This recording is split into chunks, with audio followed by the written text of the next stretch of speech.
gün sizi yenə metroya yeraltı verilişinin çəkilişinə aparıram. Əvvəlcə qonaqları qarşılayırıq. Hamı şən, həyəcanlı və burada olmağa şad görünür. Bu arada metroda çəkiliş, bəli, icazə olmadan hələ də qadağandır. Ancaq bizim rəsmi çəkiliş icazəmiz olduğu üçün yeraltıya xüsusi ayrılan vaqona mindik. Oturmağa boş yer axtarırıq ki, yolunu gedən sıravi sərnişinləri də narahat etməyək. Hamı iş başındadır.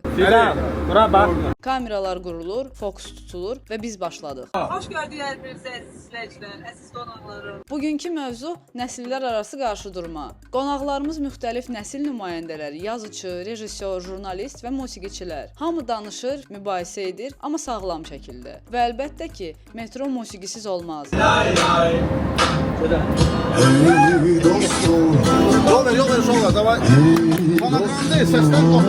Yekunda həm maraqlı söhbət, həm mahnı oxuyub rəqs etdik. Veriliş bitdi, kameralar yığıldı. Metro da yavaş-yavaş öz sakitliyinə qayıdır. Biz isə burada keçən növbəti günümüzü yekunlaşdırıb çıxıb gedirik. Metroda daha nələr olacaq? Məni izləyin, mütləq göstərəcəm.